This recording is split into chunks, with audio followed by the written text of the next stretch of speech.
So, Dave, what Dave was saying right before we went live, CPU and GPU upgrades for Stalker 2 when it comes out. Mm-hmm. Your CPU should still be like massively overkill for any modern gaming, right? Yeah, I rethought that.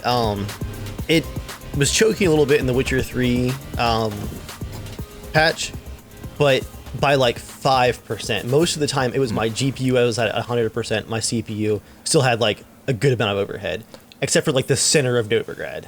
Yeah, and I would imagine that's just old game engine optimization issues. Yeah, like that's probably not something you can brute force.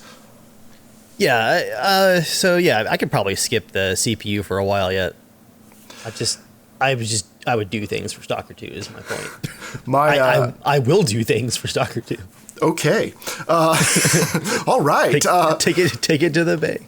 My CPU is the 5800X. You have the 5900X. The 5800X was on sale yesterday, I think, for $170, which is a pretty insane price for that level of performance. I thought that was kind of cool. Card? How old's mine? I built mine. I mean, it's been probably a year and a half at least. And Dave, when was the last time you upgraded? Sorry, did you ask me? I was replying to the comment in the chat. No, sorry. Last January. So it's been exactly. So the video a year, card you have now, you think it's not going to be able to run Metro? Okay. Or just at the 4K or whatever? Sorry, stop. No, it's just one of those things that like. It's one of those games that I want to turn the dial all the way, and now I'm at 4K too. Yeah. So, GPU 4K definitely hits the like, very close. I feel like that's you have to run everything so high, and it seems like it takes 6 months for games that should be fine to run on that system's tech to start running really well at that like level, even though like you probably have specs beyond what you even need, because it's like when you think about like PS5 and all that stuff, your systems are way beyond that, but like they're just you're probably not pushing it for that type of tech, and it usually takes a little while for it to be like, oh, now it's smooth. Joel, where's your mic located? It's right here. Okay, it just sounded a little far away. Yep, all good. Oh, okay. The last time I was really loud, so. Yeah, well, that was more of a you problem than a mic placement problem. Gotcha. You just decide to lean over the mic every time you wanted to get really loud like that. Yeah, you lean in and then get louder. It's interesting. Interesting. Okay. Yeah, I had to remind myself running the Witcher 3 benchmarks this week that like, yeah, the performance was hurting my soul, having played the game since like 2016 at locked 60 FPS or higher. It was hurting my soul. The performance dropped, and I was like, oh yeah, I'm also at 4K now. It's funny, Jeremiah, how fast you get used to it. Mm-hmm. Even on desktop, it's like it was like a week of like sparkly 4K, and now I did a preview event this week, and they sent me all my footage from the capture computers because we were playing it remotely. Mm-hmm. I opened the files up, and I thought that there was a mistake at first, because they were 1080p files. I didn't look at the resolution at first. I just opened them up on my 4K screen. And they were like centered, this tiny little box in the center of the screen. I'm going like, oh, this footage is horrible. And it was just because it was 1080p. Yeah. I hadn't seen 1080p footage in so long. Joel, when I was checking out Dave's 4K 165 hertz screen the other day and playing some on it, it was really slick. He insisted on showing me a Battlefield game, like instead of something I would enjoy playing, but it's whatever. So I'm running around. And excuse me, hold on, Jeremiah. You were playing Battlefield 1. Don't you dare disparage the name. I did say something about, oh man, this game is still fun. But the point being, it could have been a game that I would have enjoyed more, and that would have been good. But the biggest thing I was thinking, Joel, the whole time, the thing that just kept, it echoed over in my mind. It I closed my eyes and it's there. I opened my eyes and it's there. 27 inches is kind of small for a monitor. Like I'm just not 27 inches. It's 28. It really is. It's 28. Okay. It's small. Like my 32-inch monitor, it feels very normal until I go to anyone else's, I see a picture of someone else's setup where their 27s are there and they're big, and I'm like, oh, that's weird. Like, my two side monitors, my top monitor and a side monitor are both 27s, and to me that's like, it's not a little guy, but it's a medium guy, Look, I'm all about that pixel density, all right? No, I get that. Again, it's hedonistic adaptation. I'm not saying I'm right. I'm saying I went 32, so that is the floor now. I'm stuck. No, I see what you mean now. It's hard to look backwards. Yeah, I've always enjoyed like smaller screens for like design stuff like that. I've been fine, Yeah. but yeah, gaming. I just like I can't. I honestly can't even fathom playing a PC gaming again. Like having to use a keyboard and sitting at a desk like on a small screen anymore. Like I just can't do that. Like it's hard. I think maybe just an RTS game, maybe. Because I feel like with the mouse, I'm a little bit more connected to it. But like the small screen, like, oh, I love the big screen. And maybe getting older, I'm like, my eyes can see it. There was a meme I saw today of it said like millennials at work, and someone's just in the Windows scaling settings going 125%, make everything larger. That's what I was exactly about to say. It's Joel's bragging about like, oh, I just like played on a bigger screen, and like meanwhile after the podcast he's over there turning the scaling all the way up, like font size bigger. Now, Joel, like you say, like you can't imagine playing with a mouse and keyboard. I would say the only PC games I play with a mouse and keyboard anymore are shooters, and that's just because, like, to me, I mean, I remember else. love playing Half-Life and all that stuff. Like, if a new Half-Life game came out, it would legitimately feel weird to play on a console. Like, I would want to play it on a PC because I have that memory of playing that, you know. So it's just like the fast pace. Like, yeah, I love it, but it's just. It's like hard to like. I don't even know if I could even game anymore. Having that experience of like, I'm gonna go up and sit at my desk and go launch Steam and play. Like it's like a weird different world now. Like it feels like childhood. Like, I did that when I was a kid. I'm like, now I just sit on my couch. There's a Bible verse. When I was a child, I did childish things, but then I became a man. And got a console and a controller. I don't know where's this going. Yeah, because it's Joel. I became a man, and I laid on the couch with a blanket all the way up to my chin and drank seltzer waters. I have a Huggy behind me. Or sorry, a Snuggie. Yeah, while playing 10 minutes. What are you drinking? That's a seltzer water going up to your mouth right now. While playing 10 minutes of a bunch of games, one after the other. I was about to say, Joel, if you're gaming with a Huggy on, that's a whole different level of gaming right there. That's I'm leveling up. You are not wrong. You are not wrong about the 10-minute thing. That's kind of how I've been playing God of War. Like every once in a while, I'll have dude, I hate a session, so much. But it's not necessarily 10 minutes. I'd say like there's little breaks in the game that I'd say are between 20 minutes to 35 minutes. Like you do kind of one section, then it's kind of like, you hop in a canoe and go to the next section. Like I just know like I don't probably have another 45 minutes to go, do that. And that was one of the hardest things actually for me in the Witcher game is there was like not many breaks. So like once you started certain things, you were like locked in a long story, which was, again, it was great. It was just like, ooh, like this one could be the Metal Gear Solid 4 like quest line where where it's like, is this going to be 10 minutes or an hour and a half? Yeah. An hour and a half with like a cutscene that'll make you tear up, but like you'll be thinking like, man, I was hoping to be done. Really should have gone to pee before I hit X. Here's an interesting question. I'm curious what you guys think. Ever since I was like very little, like reading books, when whatever the storyline is, if you're following a certain character, I always have the hardest time where you're following a character and it gets to a chapter break and then it cuts to like a different other character and it starts like kind of like, I always hated that. Like that was very, very tough for me. So usually those would be like I'm done. Like I would read up to that point and I'm done for that day or a couple days. Yeah. Until I'm like, okay, I get that. That was just like even with shows and stuff, like I hate like breaking over to other characters for a long period of time, or even like you watch the next episode and like a whole nother character. Like I like the movies that are just like follow one person for a while. Did you get upset like when your mom would walk out of the room? You didn't know she's ever coming back or anything? Like, is it an object permanence thing or? Wait, how far did you get to? It's like you were listening to the Game of Thrones series on audiobook, right? Yeah, I got. Which book? I think I got to 4. No, whatever the one that started becoming just all food. Which one was that? I was gonna say, I think was around 5. Around book 4. Around book 4 is when the story splits into so many different things. I was thinking you would have bailed at that point. Like that, I think that's where I gave up too. And I think I went back and eventually reread 4 and 5. But like, there was too many things. Like you get back to a character and you're like, I haven't heard from them in 200 pages. Yeah. Like they could have died and I would have forgotten by now.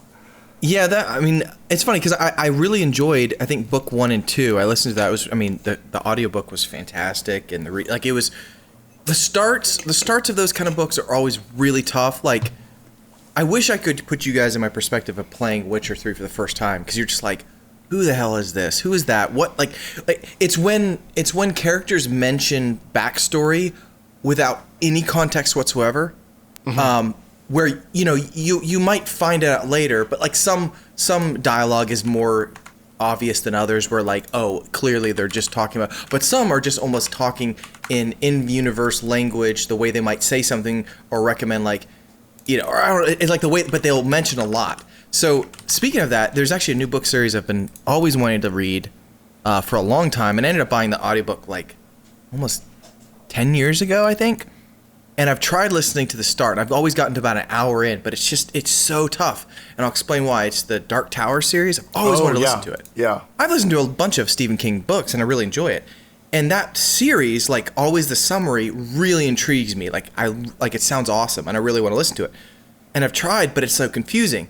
So what happens in the first book? And I just got to the second book, and I can honestly say it's just much easier and simpler to like follow a little bit compared to the first one. But what happens in the first one is this kind of scenario. It could be like the main character, the gunslinger, you would just be saying, and then I picked up the soda I remember my mom gave me when I was a kid. And then it goes into a complete like 10-minute section of him talking about how he drank that soda and his family, which is it's interesting. But what happens is after that 10 minutes, it comes back and you're continuing what he was actually saying. And you're kind of like, crap, what was he talking about before? Because it was just supposed to be like saying, hey guys, I played a little game, or like, I really think this show is really great. And it reminds me of, and then you go on and you kind of go like, what was I talking about before? It does that. It does that probably for the first 4 or 5 hours of the audiobook. And there's one section. It literally goes, it's like Inception. It's a character, he goes into a bar, he talks with a woman, the woman he asks the woman about something that happened in the bar. So then she goes into her flashback of telling about what happened in the bar. But then she talks about someone else's flashback that she had in that flashback. So it's like 2 steps behind. And again, like this time I finally got through it, and it was like, oh, it was really good. But I had to go back and re-listen to like every 15 minutes. Like I would get, and I'd be like, okay, I need to go back 5 minutes to be like, what was happening? Okay, I get it. It's really good, but it's like, it's tough to follow because one sentence will finish like 20 minutes later because you'll be interluded with one section of like, what? But I told Dave, it's really good. Like, it's if you've never read it, like, I'm really enjoying book 2. Like, the series is really, really good. But that first book, and apparently everyone online says, hang with it. The first book is a little rough. It's like written really well. It's just tough because it like introduces so much. I don't know if I give you enough time to finish that one, Joel, because you've abandoned Game of Thrones, you've abandoned Witcher series. There's a lot of abandonment on the side of the road with your book collections. Well, I gave it a good shot. I really did. I mean, I finished the game. I finished every single thing in it, basically. So, but Dave heard basically and just twitched a little bit. Well, I heard get those basically damn treasure chests floating in the ocean. I ran across a screenshot this week, Joel, that I had taken for you like 3 years ago. I turned my question marks back on the Skellige map, and there were like 60 some on the screen, like out in the ocean. They were all grayed out. I wanted to send that to you. You still have that many? Jeez. Like, no, they were grayed out, as in I'd already been there and done all of them. Oh. Like you can turn them back on after you completed them to see. Oh, okay. Just where they were. The new patch auto hides a bunch of stuff on the map. Yeah. Strip Mall divorce lawyer in the chat. Sorry. He said he just got a Rode Procaster mic. That's a really good mic. I'd love to have a dynamic broadcast microphone if I could have a mic stand that actually put the mic in front of my face. That's kind of the problem is for work. I have the boom coming like, oh, it's in the shot. I have the boom coming overhead. I'm trying to decide. I'm trying a new mic right now if I'm going to keep this or get something different. This mic stand I saved up for a while and finally just invested in. It is awesome.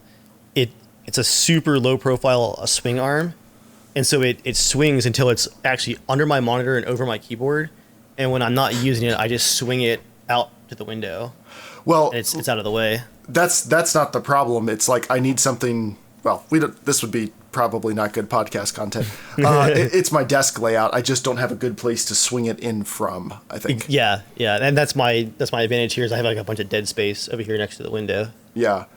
And then Deranger in the chat asks, we're talking about monitors. He said, have any of you considered going mini LED to get really good HDR? I have not considered going mini LED, but that is the next like evolution in screens for me. High refresh rate would be cool. I'd be okay with that, but I'm actually more interested in going OLED. I think the actual picture quality is what I'm going to be most interested in for an upgrade. I don't feel like I need to upgrade. I want to get an OLED TV at some point. Yeah, sometimes I get like the itch to, but I'm good. Same thing with my projector downstairs. Like, there's other nicer ones out. Like, it's been long enough that there's been some generational leaps in quality, but I want to run this one till it breaks so that I can, upgrade to a nicer one. There's a Sony projector that just came out that's a laser projector. That's a native 4K laser projector, so no like pixel shifting and stuff like mine does to make a native 4K image. Currently, it's $6,000, but the way the tech moves, but the way the tech moves, as Dave buys 2 graphics cards for Stalker, I know, sweat, $6,000. One's just a backup, just put on the shelf in case something goes wrong. Right, but no, within a few years there will be ones that use the same technology, like in the lower end models. So that's what I'm excited about, is when one of those is a little more affordable. So. Yeah. So if anyone doesn't like the way my mic sounds in this podcast, I'm sorry. It might be temporary. I need to get my mic stand back from Dave. It's ready to go. I have the other mic off of it. It's sitting right behind me. Awesome. Okay, well, this is the Casual Shenanigans Gaming Podcast, a podcast all about the irreverent love of gaming. I'm one of your hosts, Jeremiah. Tonight I am joined by the Lord of the Dance, Joel. Heyo. All right, well, don't make it weird. You acted like you were just tipping your hat like, "Milady, would you like to dance?" And the answer is always no. Ma'am. I'm also joined by the Ranger. I'm determined to remember one day to object to that ahead of time. No, you said I could do it that way. I didn't do it quite as like disgusting as normal. I backed off. You said that was fine. The way I still don't want the base shop edition either. Oh, okay. All right. Now, we have an important thing we want to start the show with. Yeah, we do. January 21st, 2022, we recorded an episode of the podcast. I don't remember which episode it is. We can go back and look. It was like 3 podcasts ago. But we recorded an episode where we made some predictions about Battlefield 2042, a game that, believe it or not, came out just over a year ago and not 4 years ago like it feels in my head. Significantly over a year ago. It was late October. Late October? Okay, so by significant, you mean 1 year and 3 months ago. All right. Significant. Okay. So Joel used future. Dave learns down to count months. Joel used future. I know how to count men too, I guess. I'll be honest, I didn't really follow what that was. So Joel used Future Bee to send a predictions email to himself 1 year later. So we got some mail in at Joel's email address. Yeah. Now, we have 2 predictions, one from Joel, one from Dave. I will be the arbiter and hand out scores, I guess. We got to see. We're going to make this up as we go along. They did some predictions. Joel's prediction is Battlefield 2042 is dead, abandoned. Dave went into a lot more detail. I'll let Dave. Do you want to read yours? Yeah, I said it was not going to be totally dead, but that they would have a half-hearted relaunch in a year. That they would double down on not having the all chat like across teams. That they would still not have that during the relaunch.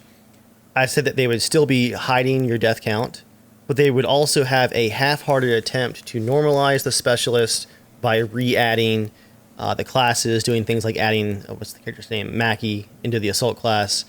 They would also have some more realistic cosmetics. And then I think the other half of this is that I was hoping that they would do a deeper rebuild than that, but I wasn't expecting it. Okay. Joel, we're going to talk through some of the finer points of Dave's prediction. Since your prediction was very short and doesn't require a whole lot of work, could you go find the current, average active player count on Battlefield? I have it up right now. I've already got it. Oh, Dave felt pretty good about this. Okay. Dave, now, first let's start with Joel's prediction of it'll be dead and abandoned. Now, I think for the sake of lively discussion, dead does not have to mean servers literally turned off, right? We understand that. No. That's not what a dead game means. Abandoned does not mean nobody is playing or touching the game or the devs are putting out half-hearted apologies. We'll have to debate about which one of you is more correct, but what is the average player count right now? Let's say over the past week. I don't know what you can look up. Well, let me preface it with this. Okay. The player count is at its highest on Steam since December 2021, the month after it launched. Okay. The latest patch came out 2 days ago. Ah. I think that does not qualify as dead. Can we go back to before that patch and see, because again, any patch is going to get an influx. We will talk about the changes in the patch and everything, but before that, what was the average player count looking like? Average player count before the patch was about 7,000 players on Steam. A day or at a time? Concurrent? 24-hour peak. Yeah, concurrent. Okay. What other games can we look at their 24-hour peaks? Because when I look at a dead game, not abandoned, that's a separate thing, right? But for dead... That is wild. Let's compare it to some other games and see. And that's over every system. That's not just PC, right? No. That's not only just PC. That's also only on Steam. So people have done the numbers, and Origin, which is now not Origin anymore, but don't worry about that. Yeah. Origin is guesstimated to be around 3 to 5 times more than whatever Steam says. Right, but we're going to base this off Steam because that's the numbers we had available, and this is not scientific. And then no one has console numbers because they don't release those, obviously. But I'm sure there's just tens of thousands of people on Xbox One playing this. The estimate for consoles is on average about 10 times the Steam player count. There's no way. There's man. I mean, well, I know the last time I played was like 6 months ago. I just tried it. I couldn't even get into a game. I literally couldn't get in a game. I want to clarify again. No one knows the numbers, but that 10 times number is based off of other games that have talked about their player count. Sure, consoles tend to have more anyway. But those maybe were other games that people enjoyed. People cared about, yeah. Yeah. Okay, all right. So over a 24-hour period, 7,000. That sounds like a big number. That's a lot of people. I wouldn't want to fight them all at once. What other games does that compare to? Okay. Hold on. You're doing great. I gotta go back like a bunch of pages here. Give me a minute. Well, first of all, I'm pleased to report that Hunt Showdown has more than double that player count on Steam on any given night, like a Tuesday. There we go. Okay, I just hit Battlefield 2042. Let's see what Battlefield 2042 is being beaten by, right? Like we want to see what's above it. Yeah. So to rule on whether or not the game is dead. We'll do Abandoned in a minute, but for dead, let's see what other games it's around. Beating it out with 8,100 players is Fallout 76. Game I continually forget exists. Okay. Also, Call of Duty Black Ops 3, which came out how long ago? That's an older one, 2013, isn't it? 14, something like that. The Forest has 9,000 average players per night right now. Do you remember that game, Joel? I heard there's a sequel coming out. It actually looks really freaking cool. Well, the last one's still doing great, better than Battlefield. Well, I don't know if we say great. It's still doing okay. Dude, 9,000 players is respectable. That's solid. Okay. But doesn't DayZ have like 25,000 a day?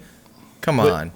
What does? I thought DayZ has like 25,000 a day now. Dude, DayZ just hit another record this week. I think it was like almost 60,000 concurrent players. Oh my god! And that's concurrent, not a 24-hour period. Concurrent players. Okay, so what else? What else is? I need to make a ruling on this one so we can move on. So what else is it close to? This is blowing my mind. Free-to-play vehicle combat game Crossout, 9,400 players. Crossout. Cookie Clicker, 10,100 players. Okay, all right, I'm ready to rule. We're gonna give Joel a half point, like for that half of his prediction. Dead. That counts as dead. If Cookie Clickers is beating it or whatever, good enough. If a Call of Duty game from 10 years ago is beating it, close enough. Now, Abandoned.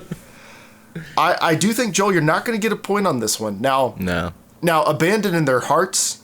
Abandoned. Yeah. Like, I think you can easily make a case that it's abandoned in the gaming community, I would say, yeah. It's a latchkey kid, right? Like, it's not abandoned. It has a house. Yeah. But, like, parents aren't home. They might get home later. Everyone knows where he lives, but no one's going to visit. Right. So, I'm not going to give you a point on that one because it did just get a pretty big patch. But I think you get that half point for Abandoned. Fair. Now, Dave, let's see, how many predictions? We're going to call that 1, 2, 3, 4, 5. I'm going to call it 5.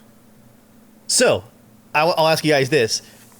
I got nearly a perfect prediction score on all 5, but I missed one of them. Which one of you guys think I missed out of the 5?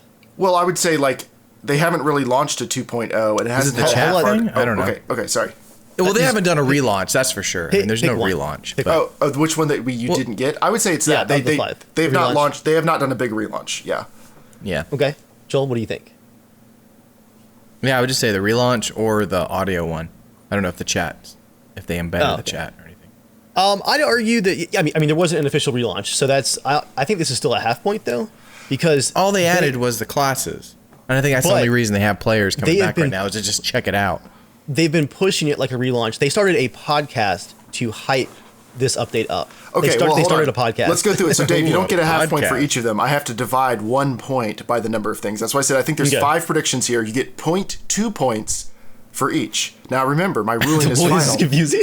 Well, that means you can add up to 1 whole point, just like Joel could add up to 1 whole point. Yeah. You need to And get I've got 3 0.5. of yours, and that you Okay. will have 0.6 points, and you will beat Joel. Now, can we combine Game has a half-hearted relaunch with Launch a 2.0? Can we combine those into one? I think that's. I'm going to give you no point on a relaunch, because a relaunch is more like a Rainbow Six Siege thing, where they're like, that old game, forget it. This is a totally different game called the same thing with a lot of the same underlying things. Okay, I'll allow it. Or double down. Daisy coming out as a standalone official. That's like a relaunch. Right. Double down on no alt chat. Cross-team chat, yep, that's still the case. Gotta protect your feelings. You can't talk to enemy players in any way still. Okay, are they still man. hiding deaths? This blew my mind. They not only revealed your actual kill-death ratio again, but they revamped the whole scoreboard system like old Battlefield games. It took them 5 months to do so, but they brought back the traditional KDR and scoreboard. So I missed that one. So far, I think you're at 0.2 points. Okay. Half-hearted attempt to normalize specialist classes, and I think you're including the Mackie Assault class. Mm-hmm. Okay. Yep. So, what do you think they have done? And now your honor system here. Neither Joel or I know what they've done. You'll have to self-report. I just heard there was something about I should have specialists. lied. Yeah, guys, they had a whole. I went to an event in Sweden, and it was all relaunched. It's very exciting. Okay. So, what have they been doing I with wouldn't have gone. the specialist classes? I got that one exactly on the nose. They shoehorned all the specialists into the 4 traditional classes, that's it. That's how they added the classes back. Okay, so you're up to 0.4 points. Okay. I guess the last one is the cosmetics. Yeah, they have gone back and not only added a lot more realistic cosmetics, but like that's all that you see on their title screenshots and all now is like all the camouflaged and like camo netting wrapped ones. All right, well, hold on. I've got to go. I can verify that. All those funky red ones are still in the game that were in the game at launch. All those like you unlocked every last thing in this ability or whatever are still there, but they've added a lot more realistic ones. Okay, so now on the home screen of eagames.com/battlefield/game/battlefield/battlefield-2042. They couldn't buy battlefield2042.com, I guess. The main thing at the top is the class system. Now, for dumb cosmetics, I'm not going to take any points away for this, Dave. I will say the tactical sunglasses and head thing that one of those classes is wearing is very stupid looking. However, I think they think it looks cool and is more realistic, so we're going to leave it. That's fine. It's futuristic. Do you remember what the first launch stuff looked like? I don't. I don't know if you remember. It was real bad. Again, Dave, I remember almost nothing. And then all the screenshots, it's futuristic, so it's hard to tell what's realistic, what's not, but it does look like they are trying to be realistic. So, Dave, I'm going to award you another 0.2 points. Liquidators event. Yeah. Oh, man, I'm going to award that to you. everything You are about at 0.6 points to Joel's 0.5 points. I still don't understand the point system. It's however many predictions you made, like 1 divided by that many. You can both get a maximum of 1 point because we didn't make you give the same number of predictions. So I've got to add up to 1, right? Okay, I'm following. Okay, so we can make future predictions. We'll plan this better. This came together very hastily. So we just didn't care that much, I don't think. Yeah. All right, so Dave, congratulations. You were slightly more correct about your predictions for Battlefield 2042. Now, we should have done predictions about which of us would still be playing it at that point. Oh, well, we probably all would have gotten those right. Now, Dave, you did go back to play, right, for the new patch? I've got a story about this one that you guys are going to enjoy. I had a really busy Tuesday. I had that preview event that was scheduled and a bunch of recording stuff going on. So I didn't get to try the new patch that came out Tuesday with the big classes patch. Like, of course I'm going to go try it. I didn't get to play it until it was just after 11 o'clock at night. I played it for exactly 1 hour. And it was like, all right, this is about what I expected. Like, it's better, but all the specialists are still there. They've literally just muted all the voices, so they never say anything anymore, which is good. It's preferable, but also it's hilariously awkward because you remember that they used to talk, and so the end screen comes up and they're just like this. They're like just idling. It's like, I mean, that's what every game end screen is normally like. I mean, that don't know. That doesn't bother me too bad. Yeah. But I've been playing for about an hour. I got some footage recorded. I was gonna do a little review of the patch, and someone in the team chat goes like, "Hey, my friend wants to get on. Anybody want to quit?" And I was like, "I got you, bro." And I just hit Alt F4 and I went to bed. Just like, you're like right there. I just went right to bed.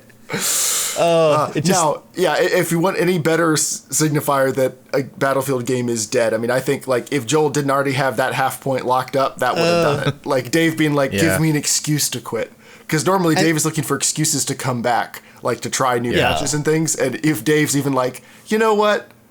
No," like that means I can something. see the lights in your eyes of multiplayer games slowly fading.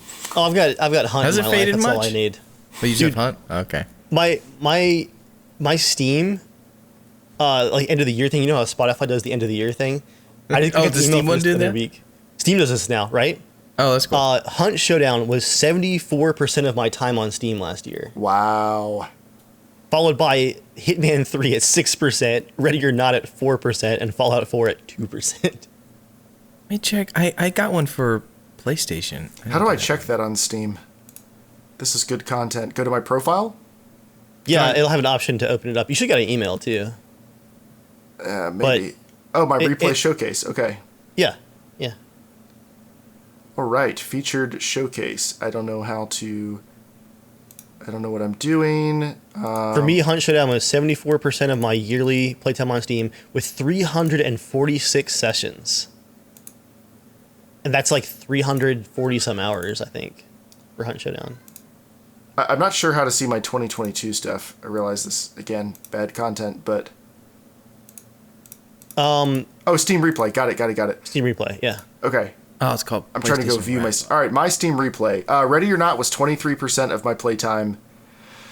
Divinity Original Sin 2 was 16%. Well, I think it more just means I didn't play a whole lot on Steam last year. The Hunt Showdown was 14%. Yeah, so I mean, I played 17 games on Steam. Can I see just like a total number of hours or something? Because it was probably not very much.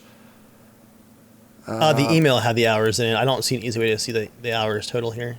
Okay. They said, Ready or Not, you picked this game up for the first time and were immediately hooked. And it shows a couple sessions in January, one in April, a couple in July, one in August. Immediately hooked. Can't get enough. Just can't get enough. But yeah, so I know I didn't play a whole lot on Steam because 9% of my total playtime was Shadow of the Tomb Raider. And I played that from start to finish on my Steam Deck on the plane to and from Colorado. So I played about 6 hours of that. Okay, so I played 60, 70 hours of games on Steam. Cool. I played... this is interesting. 23% of my playtime was on Steam Deck.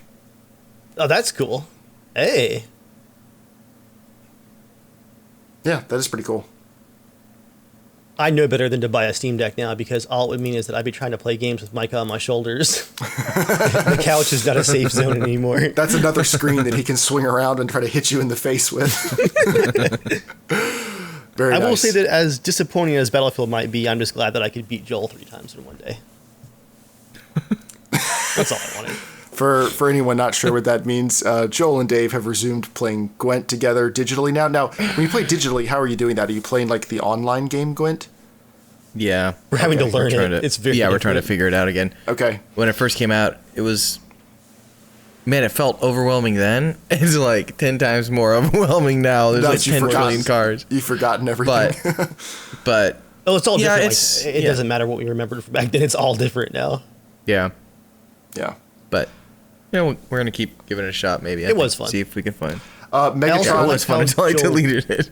I like how Joel practiced. He was trying to get me to play for like 2 weeks. He practiced a bunch. I kept forgetting.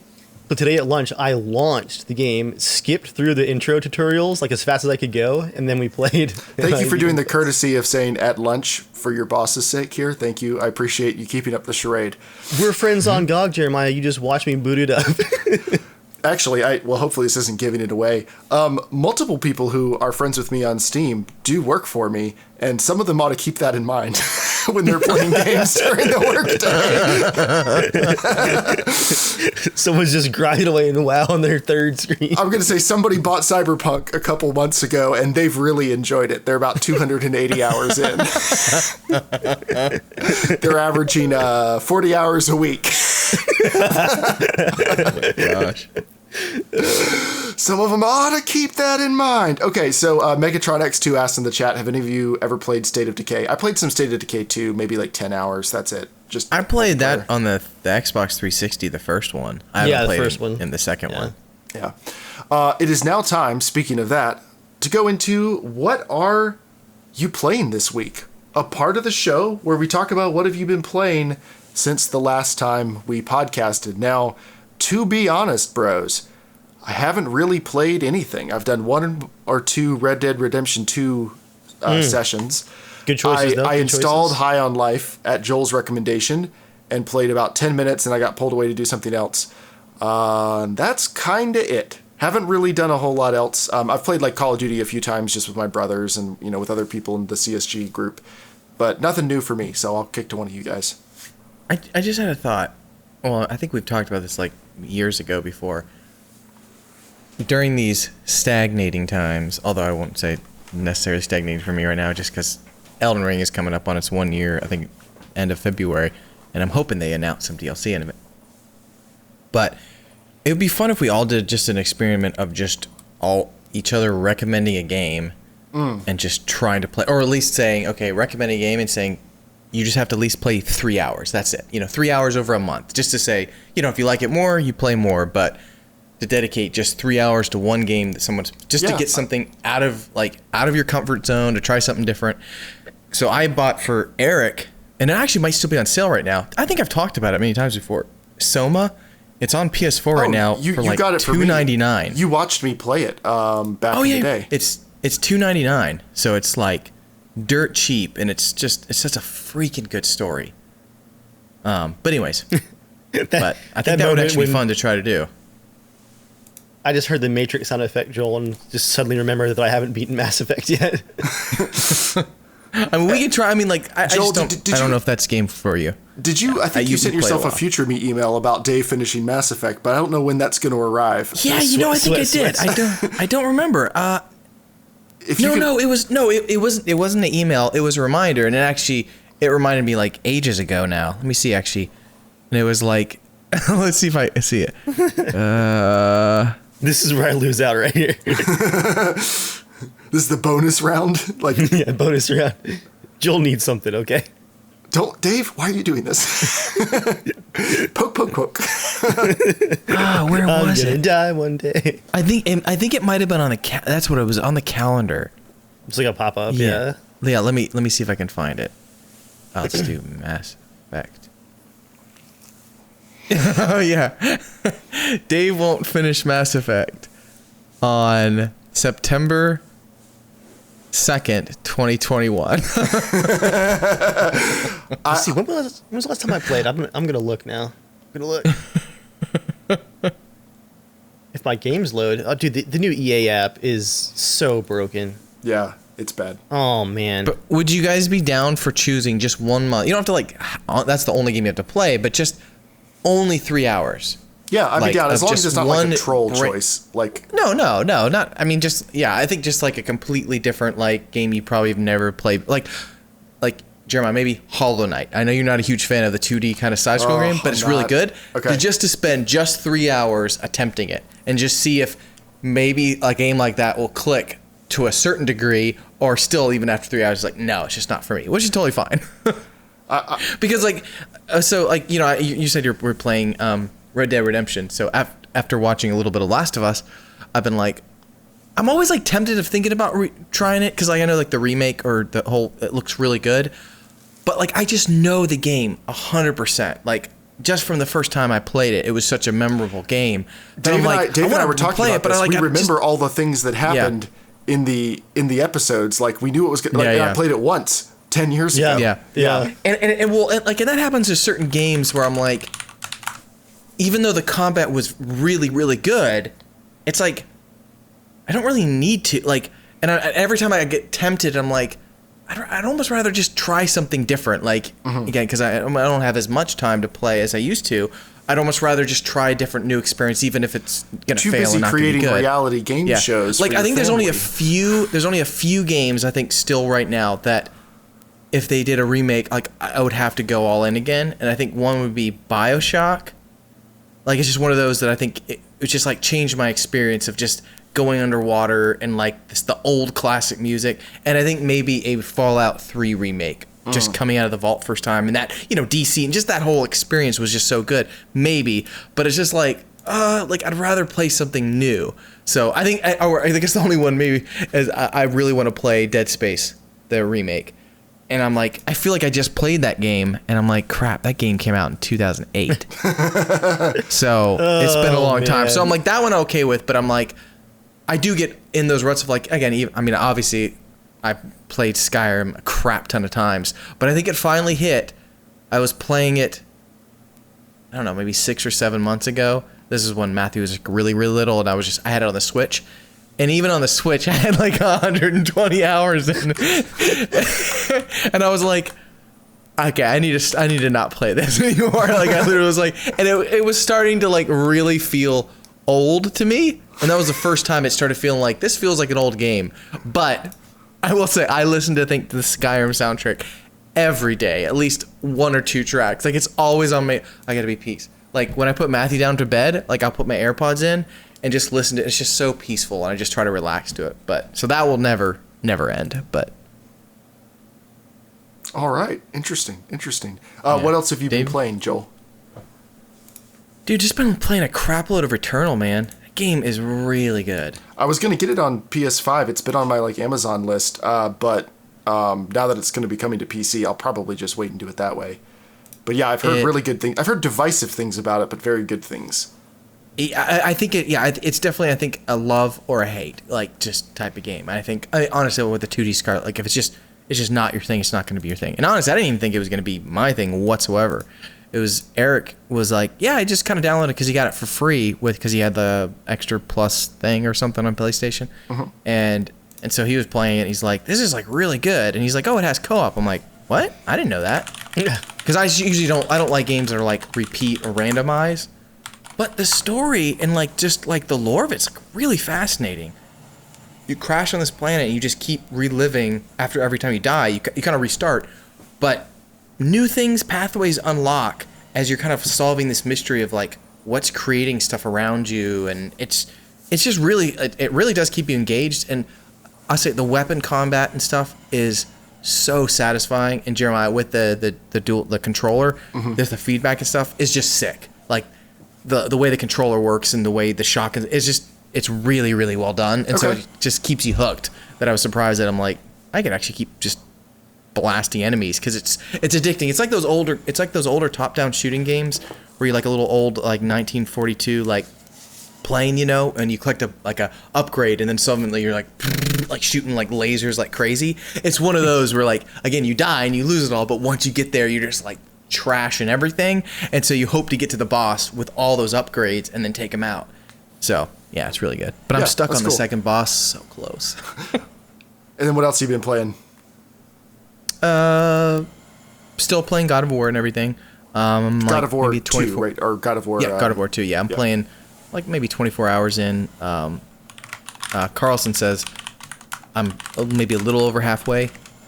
depending on how much side quest stuff I do, which I do some, but I don't really do all of like the collecting and stuff. But it's really good. Dave, what have you been playing? A little more variety this week, so I was working on a couple projects. That's my main problem is I've got to take my after Micah goes to sleep time and divide it very, very carefully. Geralt got some of that this week. Over the weekend, I probably played about 7 hours of Witcher 3. Oh, and Geralt can get it. Am I right, boys? Yeah, he can get it any day he wants to. What? Played the new ray tracing patch, and like I was saying, I don't know if it was before the podcast or just in the intro, we kind of segued right into content tonight, but it was a very abrupt shift turning on all the ray tracing stuff and seeing the massive drop in performance. It was really hard to appreciate what you were getting for that drop at first, but having now played a bunch, and I realized after a few hours in that you can actually toggle the ray tracing off just in the menu, just like in real time. Yeah. So I was able to like do side-by-side screenshots where like I find a spot and I get a screenshot with the ray tracing on and then turn it off and get one. And turning it on and off and actually looking at details really made me appreciate how good it looks now. I'm excited to see if today's patch has made the performance better, because at 4K, even with DLSS set to performance, like in Novigrad, I was getting like 34 FPS. It hurt.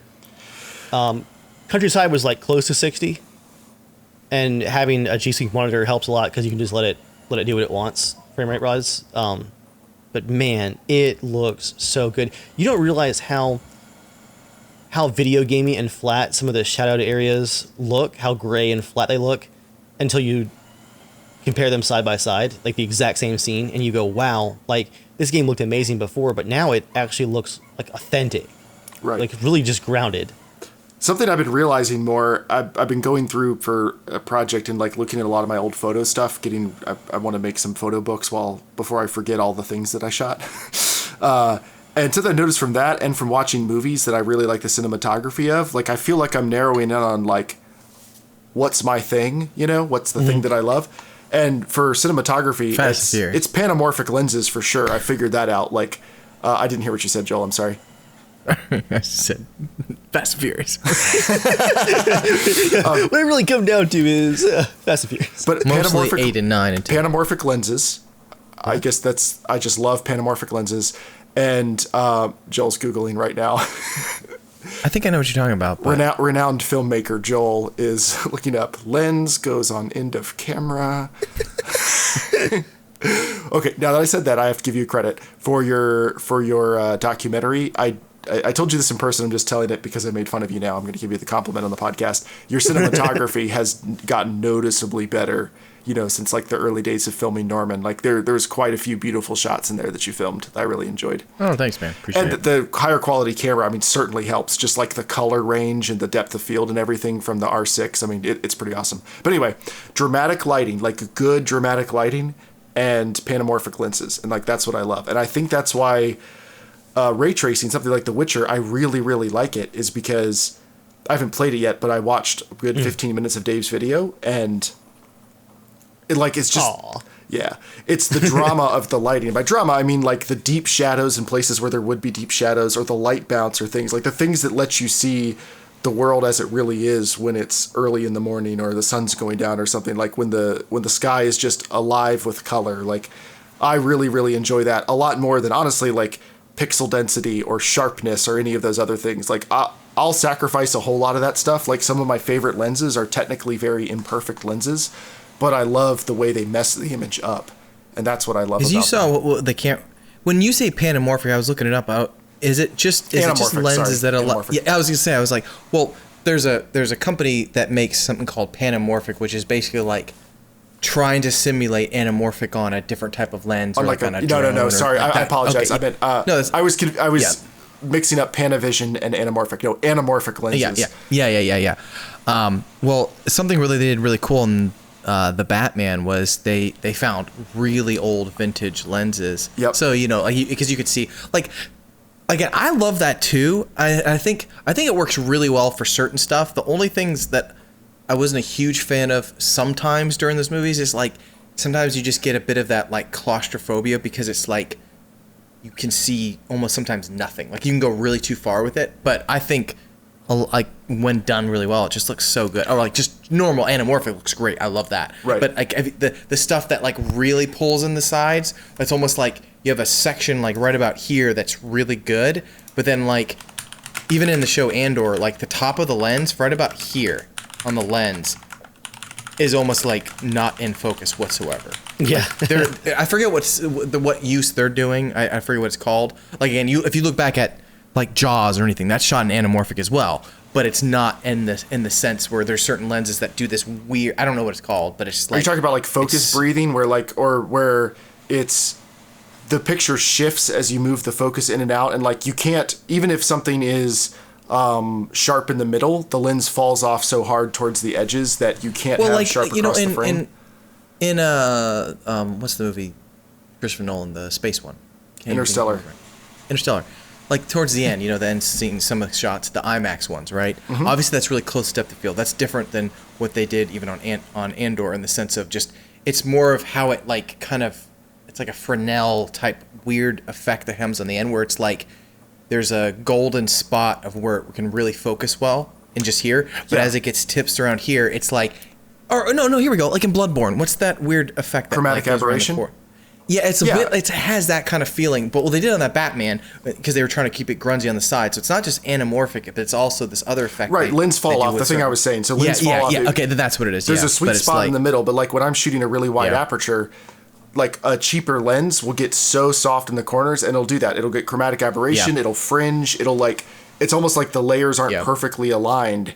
Actually, here I'm moving my hands out of focus. That even helps. It's like the layers aren't perfectly aligned of the lens, and so you can't get it to be that good. I mean, it's such a cool effect. It is. I just think like when sometimes it's used correctly. Yeah, I just think it can be like a little taxing after a while to watch it. Like, did you ever see the movie Brad Pitt, the one, Jesse James one? Did you ever see that movie? Yeah, that was a Roger Deakins movie, wasn't it? Mm-hmm. Yeah. I mean, it's gorgeous, but it's like the entire film is almost shot like really gorgeous wedding photos. Mm-hmm. You know what I mean? Where that's gorgeous to watch, I think in stills, but it's like it does get a little taxing after a while when it's like you just want to see something. You want something like to be in focus. Yeah, if I would. Yeah. Like it can be a little tiring after a while. But when you finally let me be your director of photography, like you're gonna have to beg me to stop those lenses down. I'm gonna be like, nothing will be in focus. A blade of grass will be in focus. I'm gonna come up with new techniques to make it razor thin. I actually started writing again a little bit. Been working on a story. All right, everybody. Joel, send a future me email for 10 years from now. No, do it. I'm serious. I actually probably should. I'm just really glad that I could help push Joel in this direction now that his career as a professional Gwent player deliver in 6 months, deliver in 10. Oh gosh, that is even scary to click on the 10 years button. All right, let's do 5 years. Do 5 years. Okay, that feels more manageable. But I'm going to tell you what to write. Okay. You ready? Just send this letter. 1 second. Okay, ready? Yeah. Joel will be almost done. He'll be really, really close on his next movie. He only has a few things left. Just a few wrap-up things. A few more favors to call it. Dave, just a few wrap-up things left. Go. Just a quick munch also of a hasn't checklist. beaten Dave and Gwen. The record now stands at 961 to 43. Okay, you know what? While I'm writing this, anybody else want to add anything here? It was funny that, actually the other day, so here, I'm actually working on the delivery of the documentary now. We just signed a contract with a company. I was going to work on selling it and stuff. And I've been asked this a bunch just within the film community, or people that have been, that have come to the film festival to see Norman or within the film community. What a douche. Within that, are asking what are you doing next? As in actual fans of the films that I've done or whatever, or some of the short films and stuff. It's always like, what are you doing next? You're just itching to do this.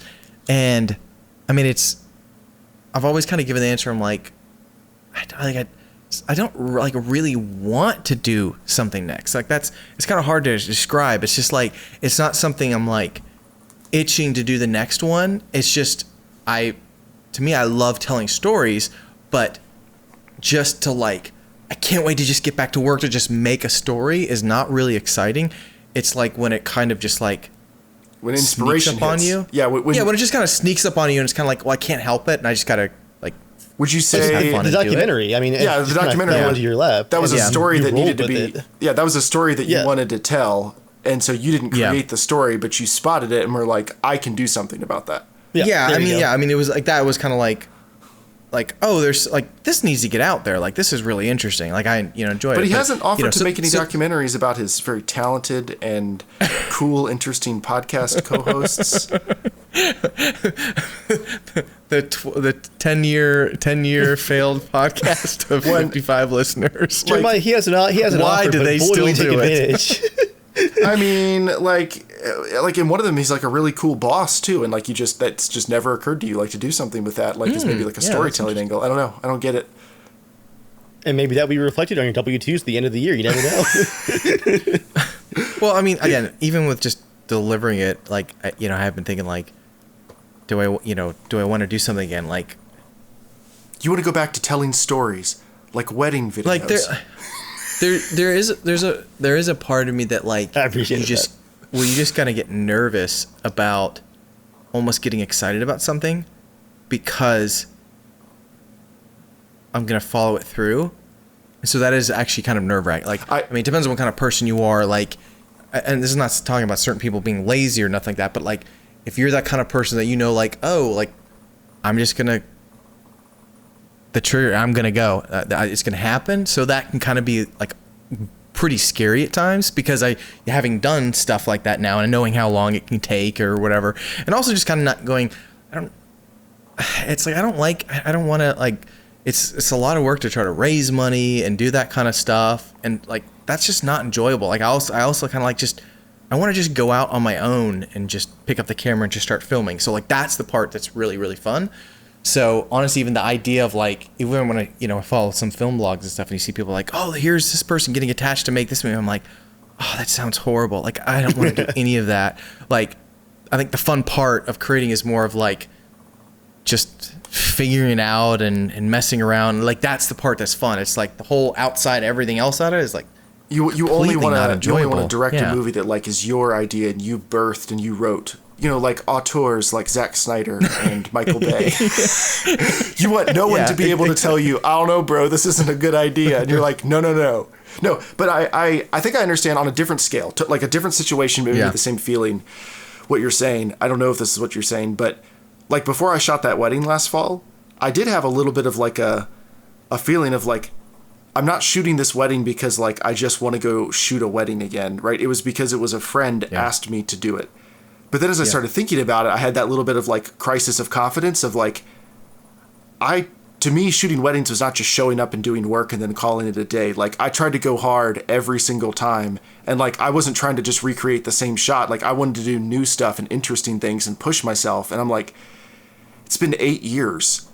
Mm-hmm. Well, I think I shot a wedding in 2016 or something. So let's say it's been like at least 6 or 7 years. Like, I don't know if I can. Like, I still shoot photos and stuff, but like, I don't know if I have those muscles anymore, But I was so excited to do it. And so like I shot a couple preview shoots ahead of time because me being me, I was like, I'm not just going to go shoot a wedding. I'm going to use this as an excuse to buy a medium format camera. I'm going to learn how to shoot that. And then I'm going to go shoot the wedding with that just because.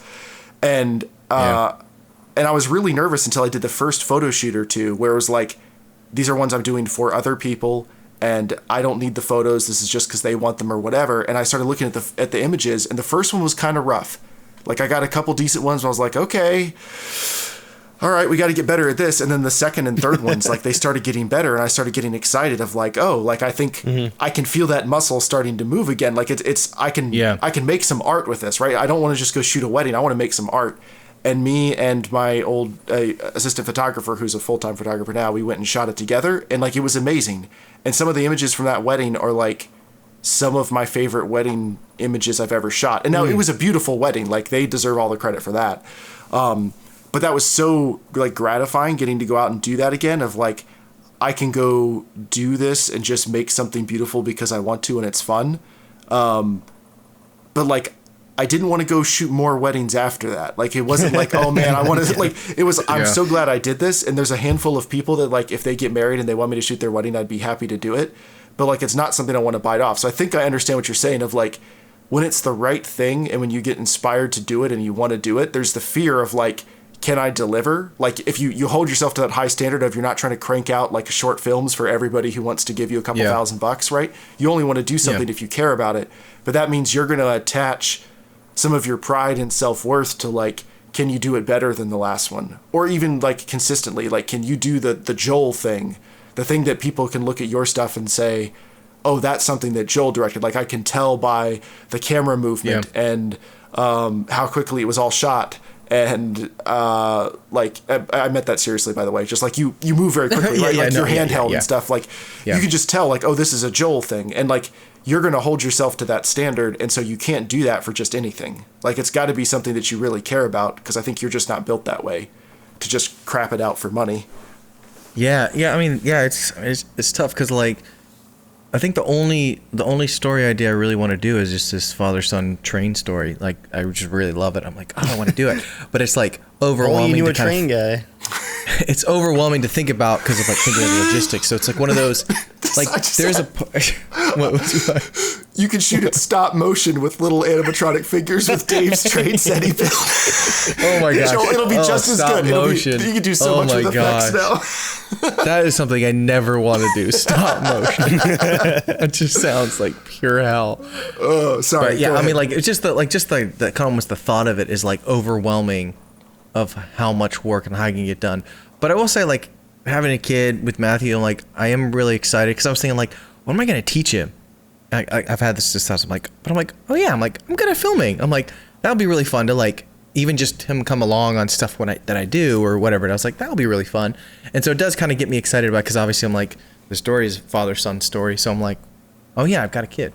I'm like, kind of relate to that. I can relate to that now, but, so, like, that's the only story that I'm really excited about. But even with the documentary, it's weird because, like, I look back and I'm like, well, crap, I just did this. I'm like, as I was working on delivering, I was like, hey, this is actually pretty good. I kind of, because you just work on a little piece at a time. Right. And, like, I came back to it and I'm like, hey, this hopefully this will do pretty well. Like, this is actually pretty well done. So I'm excited about it, but it almost didn't feel like a project because it was something like I was almost like I was doing a family video for a friend. But like, to write again and stuff, like, 'cause I mean I legitimately have, like, actually 10 pages written for a Norman 2 if I ever wanted to do it. Like, I have 10 pages, like, of some ideas and stuff that I'm like, oh, this would be really fun. I'm like, I don't know if I'll ever do it, you know, but I think the train idea I really want to do, but it's, like, daunting and kind of scary to, like, think about because I'm like, if I do it, I'm gonna jump in. And that's why, I mean, like, the crazy crap I was doing with my brothers and family and stuff, doing this fake survivor Dude, you gotta have an outlet thing. when you're that kind of person. Like, you gotta have an outlet. Like, I mean, again, when I talk about the storytelling, that's the part that I enjoyed the most. It was like I just was creating I was creating an adventure story, like, for other people, and it's just fun to see certain things come from, you know, have a start, middle, and end. Like, you know, I created this adventure for him, so that was a really nice outlet to have something different, you know.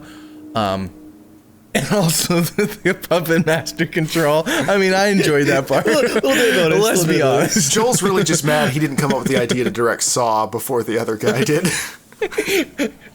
There's a Saw movie? Oh, I thought it was real. Oh, Joel, that could be your next reality show for your family. Like, you've done Survivor, okay? Scavenger Hunt. Saw. Oh, man, that would be a great way to prank your family, because they would probably be excited if you told them you had a new series. You could really mess with them. You could... What other reality shows would work? Your family, surprise, you're on The Bachelor. I don't know, Joel, have you heard the story? I read across it again this week. Have you heard the story of the most infamous YouTube prank that actually basically canceled someone's entire prank channel? No. I feel like this would be the kind of thing that you would get caught doing that would, like, end your career. This guy had a prank channel that was, of course, it was all fake and set up, right? But, like, a lot of his viewers were kids that didn't understand how fake everything was. Like, even all the reactions, it's all actors. But the prank that got him canceled was he did a your friend gets kidnapped and executed in front of you prank. You know, I'm just going to say it right now. That's not a cool move. Not a cool move. So of course it was all fake, but this was the prank that everyone was so horrified by the prank that he actually had to do like a follow-up video, like just like in front of the camera, explaining like, hey guys, I use paid actors. None of this is real. It's all a setup. And even the reactions were all fake because, you know, this person whose friend was being executed in front of them knew like what was going on the whole time. But that's the kind of thing I feel like you would get caught up in think too far. Yeah, that's What's the George Lucas? I may have gone a little too far, gone a little far in some spots. wait. When did he say that? No, oh man, let me find the clip. It's so amazing because the best part was like, there's one that combines where George Lucas, he's talking about Phantom Menace, like the L documentary. He's like, the trick is, you know, they make mistakes about sequels is just pushing it a little too far, and then it cuts ahead into the documentary and he goes, I may have gone a little too far in some parts. Look, you can't. You know, you got to taste madness to know greatness. You know. There you go. I may have gone too far in a few places. Well, actually, I want to write that down. I think I made that quote up just now, and I want to save that one. Should I shadow play this? Yeah, you might want to shadow play that one. Thanks, NVIDIA. Hopefully it's recording Discord sound because it wasn't earlier. You have to touch madness, still adding to parts taste greatness. to his mini train set. Was that Joel? I'm adding it to the future self. Dave is still adding parts to it. Well, I don't know if I can fully take credit because Aristotle had a quote that said, "No great mind has ever existed without a touch of madness." So I'm like, all right. I didn't know that when I said that, though. Your phrasing's a little bit better, you know. Yeah, I mean, native English. Old bitch. All right. Speaking of bitches, is it time for the news? Oh, yes. It is now time for the news. News time. Joel, it definitely cut out what you said right there. I think Discord gated everything. Auto-gated. It's Dang fine. it. It'll be on your mic recording. It'll be on the recording. It's good. Yeah, that's true. All right. We only have one news item, and this one, it doesn't feel like news as much as an op-ed, I'm going to be honest. I think this was coming from the opinion desk. Go ahead, Dave. I mean, if it's the general opinion, I don't know how opinionated it Dave's might like, be. it's not an opinion if it's the undeniable truth. Desk bound. Yeah, so YouTube is on the move again, updating their policy guidelines and then retroactively applying them to all videos ever uploaded to YouTube. This has particularly hit firearm channels, videos with firearms, but also a large amount of gaming channels have been hit by this because they changed their violence policy as well, including like simulated and like video game violence. So a bunch of tactical games and also the recent Dead Space remake, a bunch of those videos have been hit with guideline strikes.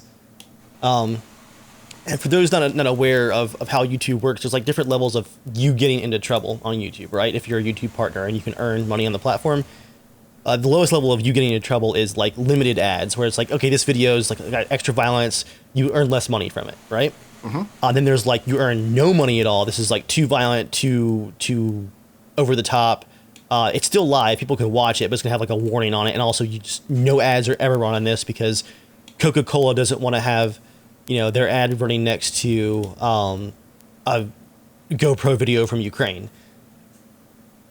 A lot of this is driven by the advertisers. That's where the money comes from for Google and for the partners. But again, the biggest issue with these policy changes is that they are changed without warning, without explanation, and are then retroactively applied to everything you ever made.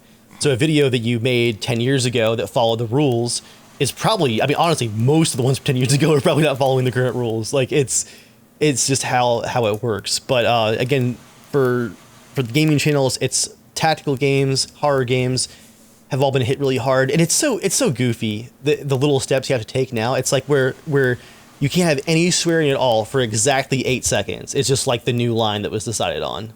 The first 8 seconds? 8 seconds. 8 seconds.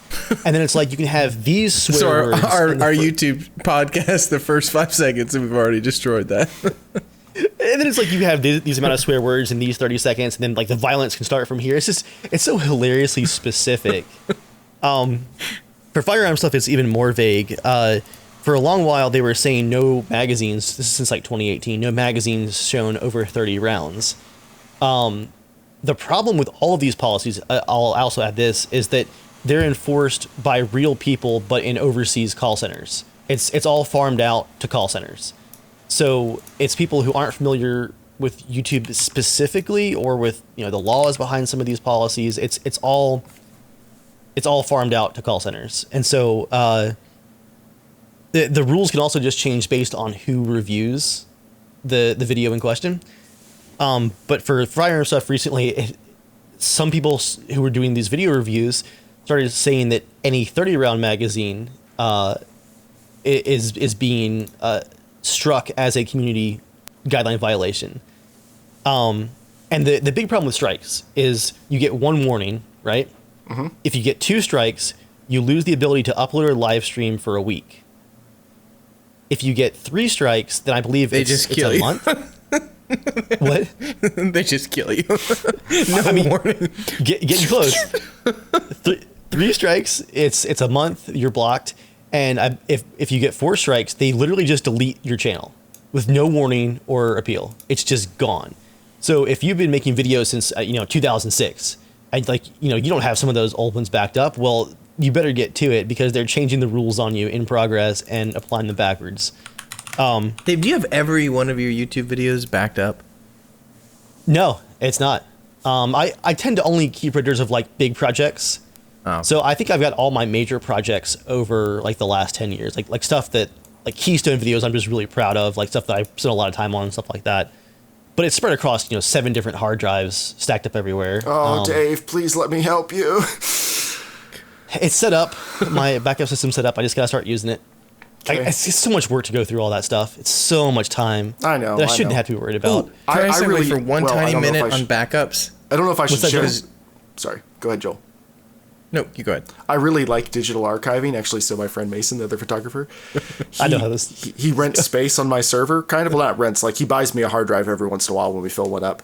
But he takes me out to dinner. He dumps all of he gives me a portable hard drive of all of his weddings and shoots and stuff in the past year, and then I go through and find the duplicates and date them and make sure he's got the RAWs in the right folder and the JPEGs, and then I file them on his archives folder. And that's just a hobby I do, just a few minutes here and there.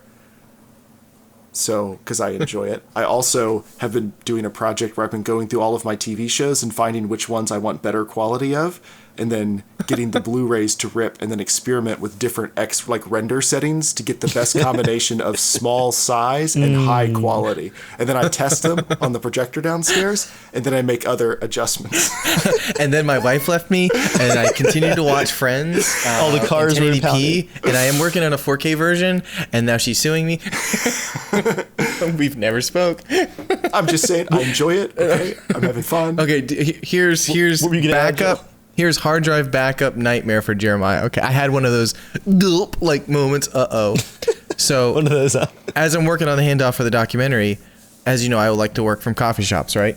Well, I have the movie backed up on a hard drive. I have both the project files. I have a bunch. I have a hard drive upstairs that I think has 80% of it. I haven't backed that up for a while, actually. I need to do that, but I have it on 2 external drives. But I don't have it anywhere online because it's just too big for what I've been doing. Anyway, so I have 2 drives. Well, I realized I had both of them in my backpack with me, and I went to use the restroom, and I left my backpack just sitting out there. And I was using the bathroom, and it was one of those, I was taking a big old dump, and there was no quickly getting off the seat, and I just remember, and I was like, oh no. And my first thought was Jeremiah would kill me. And so It's also it's a catch-22. I squeezed so hard to get out of there quick, because I was it's a pretty sad. I wasn't that worried, but it was but if someone decided to grab my bag, I was the only version I would have would be just a good render I have on Vimeo, and I have a 4K one, but still it would. Oh, I have the 4K file. You really gave me. rough. Oh, good. So now I have one. I'm how difficult was it for you, Joel, knowing that you needed to relax, but you were also at full clench the entire time? Oh, dude, I was shooting it out hard. Clenching, relaxing. I seriously, I was like, I need to get this. Where you pull the thing in the bottom, it's just. but it was so funny. The first thought I had was Jeremiah would kill me. So yeah, now I have it backed up and one at home too. So Nice. I need to go through a lot of my stuff. I have my network storage set up now. It's just I'm having trouble getting my apps to connect to it for transferring stuff, and I have not had the time or patience to do a bunch of troubleshooting for how that works. But my final notes on the YouTube policy deal is these reviewers' reinterpretation of YouTube's firearm modification policy, which since 2018 has said that any firearm modification is banned.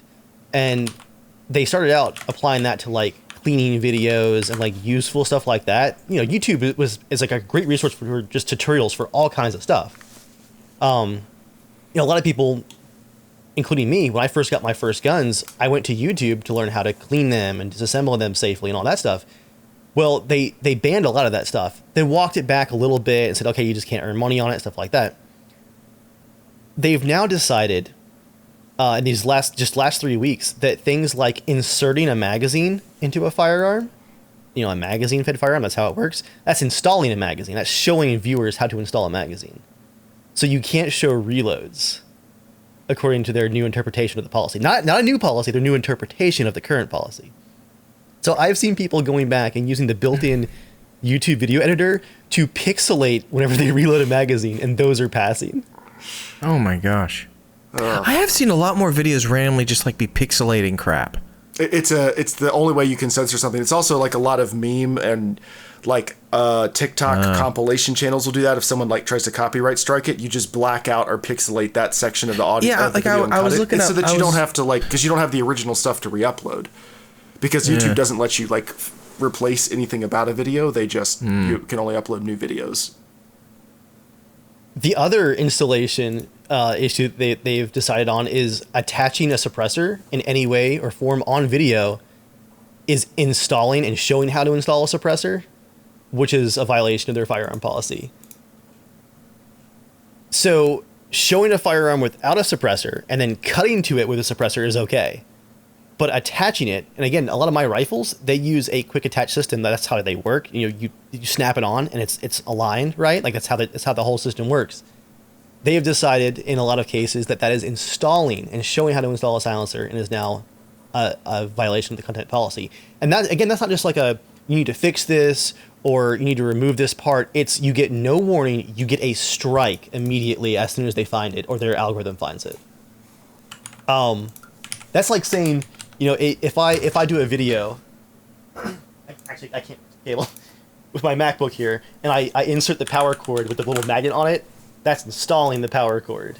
I've shown you how to install a quick attach power cord. That's been going on for a couple weeks now. A couple of channels, like large channels. One of them was called Kit Badger, a great guy, very calm channel, incredible camera work. All he did was just review outdoor gear. Like some of it was firearms, obviously, and stuff like that. But he was a kit and gear review channel. Incredibly high quality audio visual stuff. His entire channel was just gone in one day. No warning. Because he got 3 strikes in like a 5-minute period. And so he hadn't even gotten like the email about the first one yet, and his channel was just gone. 10 years of work gone. That stinks. So we're now waiting for kind of the results from a lot of people trying to reach out to YouTube. There's still no clarification officially yet, but I actually spoke to a reporter about it this week because they're running a bunch of stories on it, trying to figure out what's going on. And like everything at these large hosting companies, there's no one to talk to, there's no one to appeal to, there's no one to ask questions to. But the word coming down the pipe is that this actually was not intentional, and it appears to be maybe certain reviewers interpreting things wrong, or just the algorithm automatically doing things incorrectly. So it sounds like they might be walking it back. But again, for a platform that so many people rely on for their income and their livelihood, who are following the rules and are trying to follow the rules, this isn't how things should work. I'm just lucky, I guess, that this is the first time I've been caught up in one of these rule changes, because they happen every year. And I've seen other, gaming channels especially get nuked for stuff like this. The swearing one, when that first came out, man, a bunch of people watched their entire back catalog get demonetized, and which then they got downranked in the search algorithm and just all that stuff. I mean, none of this is to be how any of it works, but that's our news for the week. And with that, Oh, it is time crap is- for another recurring segment, which we've only had a few more times. But before we end it tonight, it is now time for Dear God, Dave, a part of the show where Dave tells us a story that makes us say, Dear God, Dave. Dave, Do you take it want to away. save this for next time, or just go ahead and roll? No, go with it. Go with it. We've been. It is a New Year's story. Yeah. And it's basically the new year. Most of the people who listen to the podcast will probably have heard the one talking about the massive train set project that took up most of my November and December. So about 2.5, maybe 3 weeks before Christmas, doing some grocery shopping, I picked up some lunch meat for some sandwiches. You know, I need some quick lunches. Got that week of vacation planned before Christmas. Going to be working on the train set a whole bunch. Got to have those quick lunches. Well, we ended up doing a lot more Christmas cooking and activities and dinners out with family, like tons of stuff like that before Christmas. Way more than we had intended on, right? We also cooked a whole bunch. Dave, I can see like the cash, like Mr. Krabs, way more than intended. I don't know if you guys have heard about this, but grocery prices aren't great. You know, recently, really not I good. hadn't heard. I haven't been eating lately. I haven't been. Teach me your ways. You're like a fish flying through the air. You're just consuming the air particulates. So Go ahead, sandwich meat has gotten ridiculously expensive. Like store brand sliced sandwich meat, which is like the cheap stuff, is like $6 now for a small pack of sandwich. $6 a slice. Anyway. So I got this pack of just basic store brand sandwich meat, planning on making those work sandwiches. But again, things got crazy before Christmas. And actually, as it got closer to Christmas, I was like, okay, I'm not going to open it because we got all these leftovers coming up from all this Christmas stuff. I'm going to save that sandwich meat. Christmas came and went, as did the full week, Joel, of leftovers, basically. Like full 5-6 days of leftovers. Yeah. Time kept on rolling by. Work started again, back from vacation. Train's done. I'm recovering. I'm sleeping again. That's very exciting. Well, round about, I guess it's like the 6th or 7th of January. I'm looking for a lunch, right? It's like a Friday, I think. A good cheap lunch. A good cheap, efficient lunch. I got some bread that needs to be eaten, some cheese that's been open for about 3 weeks I need to eat, and this unopened pack of sandwich meat. It's time for a delicious-ish sandwich. Oh, no. I checked the date. Dave. I checked the date. And it had expired? I bought it maybe the 1st or 2nd week of December. The date said Best Buy January 15th. Not expires, just Best Buy January 15th. And it's unopened. It's fine. It's been in the fridge the whole time for almost a month. It's fine. Now, I cracked that baby open. hold on. Like Was- Dave, when you say fine, like you're willing it to be fine. You're looking at it and going, "This is not fine. It will be fine." And was this before January 15th? Just to be clear? Again, it's about the 7th or 8th of the month. It was like a Friday, right? Oh, okay. So it's got like over a week left on the Best Buy date. Again, not an expiration date, Best Buy date. You have pointed that out. Several times. I got the fresh homemade pickles. I got the not fresh at all cheese, but cheese lasts forever, so whatever. It wasn't moldy. It's fine. I got the bread that needs to be eaten. I'm slapping all my ingredients together for the poor man's sandwich. But it's a little slimy looking, opening the package up. Like a little... I actually hesitated just a bit. I was like, all right. But then you That's looked not- at it is the Best Buy, Dave. I was a little nervous. So I gave it the sniff test. And then I gave it the second, like, super close sniff test. Oh man. But, you know, everything's congested. It's wintertime. But it passed. I mean, it smells okay. Make a big old sandwich. I really couldn't taste the meat because I loaded my sandwiches up with so much other stuff. It was a decent sandwich. And I thought I got away with murder. My efficient grocery shopping, this will not go to waste. I'm feeling great. It's perfect. Delicious sandwich. Round about 11 o'clock that night. Here we go. I I'm about realized ready. I didn't get away with murder. I was murdered. I was murdered from the inside out. Oh my gosh. I had a bunch of big plans for the next Saturday, places to go. Right about 11 o'clock, I'm about ready to go to bed. I'm getting some work done. And no work got done that night. Work got done on me. work was not accomplished by me. Work was done on me. I got probably the worst food poisoning I've gotten in a long time. I was up until I think 5 o'clock in the morning. Oh, man. Yeah. Yeah, like by the end, I'm like, you know what? I'm breaking out the Gatorade. Like, it's time to hydrate. We gotta survive at this point. It wasn't about like, I wish I would feel better. It's like, I don't want to die tonight. Well, that's why I went to the ER early last year, was because I had food poisoning and then didn't hydrate enough the next day. And like, I thought I hydrated a lot. I remembered that. I remember that specifically. Oh man. But that is how my determination to but survive. Like, I feel like you got screwed over though. Like, I feel bad for you because like the date hadn't passed yet, and it was a sealed package. It was totally sealed. Yeah. So you think? I guess we can't know for sure, but at least the regular opening was sealed. My regular opening was not sealed. It was ripped open. Again, like a party popper.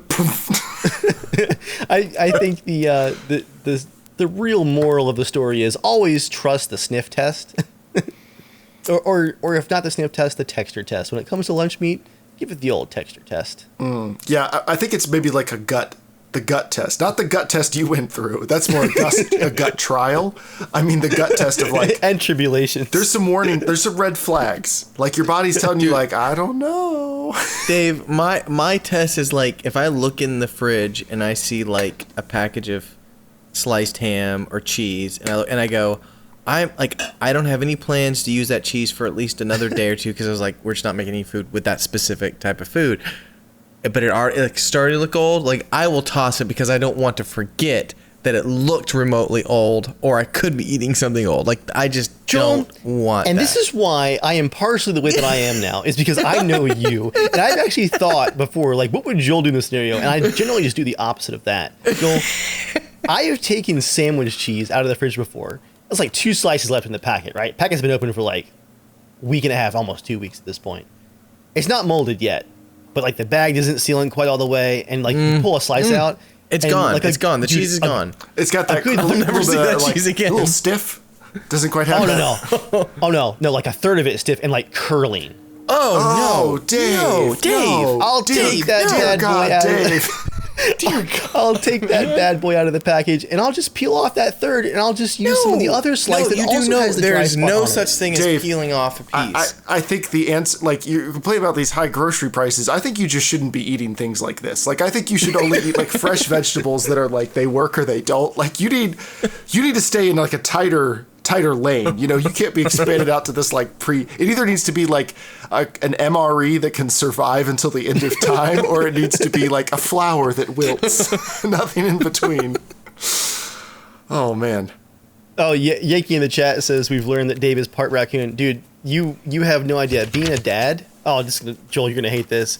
The amount of times that like Micah will decide that he's not gonna eat something off of his tray. And so when I take it up, like after he sat in front of it for an hour, it's like all dried out and cold. The amount of times I like take his fork and I'm like, well, that's not going to go to waste. You take like, his fork? You Yeah. don't get a clean fork?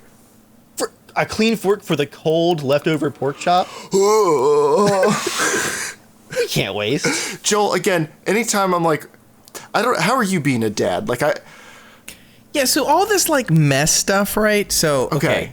So there's certain things you can't escape the mess. Like there's certain things, right? Like he's gonna burp and he's gonna spill milk. Like, well, actually, honestly, that's been really not a problem whatsoever. Just wait till he gets even bigger. It becomes a volume. We issue. shall see. My goal is to just do everything better than Dave. So, which won't be hard, except for Gwen. So you have that on me. So congratulations. But just life experience no, like, in general is where you're but gonna like, get. yeah, I mean, like even with serving Matthew food and stuff like that, I'm like, he'll try to grab the spoon from you, but I'm just like constantly repeating like, no, this is when you can play with it, this is when you cannot, and he's just done really, really well. So he'll like grab a little piece and like lean it over the edge, and you playing around with like the physics of it. Like you can just tell he's like, I don't really like this. I don't want as many eggs, but I'm like, nope, you're gonna have it. You're gonna keep trying all these different foods. So he eats everything, but no, it really hasn't even honestly been that messy. It's the only thing that you just really can't escape is like drool and like his spit up stuff. Like I mean, that's just gonna happen no matter what. So like it's kind of fascinating. You just get used to that really quickly. But it's not even that bad. It's more of it'll smell weird. They're like, oh, that's kind of gross, but. I'll tell you, that hasn't been that bad. But I will not, like, no, I'm not going to be using his fork after feeding him, like, eating. No, that's his fork. I talked with Eric about this before, and he's like, oh yeah, he's like, just wait till he gets older. Eric's like, my kids, he's like, half the time, I don't even order my own food anymore. I just eat all their leftovers when we go out to eat. Like, now that, I salute you. I hate all of this. So we've taken Matthew out to eat a bunch of times, and we'll just get him, like, a small quesadilla. But, like, our own, like, if I get a burrito and it has rice and beans, like, I eat it, like, depending on the size, I'm not going to probably eat every little thing. So I'll just cut up a little bit of my burrito and give him some rice and stuff like that, so we can have, outside of him getting a whole quesadilla with rice and beans, he's not going to be able to finish. I'll do that, but my food is mine. His food will be his. Exactly. He will eat that damn food. Well, maybe he will learn to hate millet like I did. The Fathership podcast Fathercast is winding down. Thank you, everybody, for coming out to be a part of the show this evening. We had excellent participation in the chat. You can always come hang out in the chat. You'll have to just guess when the podcasts are going to be, because we don't announce them ahead of time. But you can write into casualshenanigans@gmail.com to be a part of the show. I'm going to stall for a second because I said that I would go check to see if anyone had written in, and I did also not check like, to go do that. subscribe, and turn on the notifications bell if you want to harass us in the chat when we go live. All right. If you got the bell on, then you do get notified. I am checking our very last podcast quickly, was and rough it does day. not look like we have gotten any emails since the last one, so I am good. We've gotten a lot of spam. Levi's wants to collaborate with us. That's cool. That does not feel correct. Okay. Considering the email address is from the Czech Republic. All right. Thank you, everybody. Don't click on those links. Coming out, be part of the show. We love you all. Joel, there's way more than 50 people listening. Don't be a hater. Until next time, everybody, stay casual.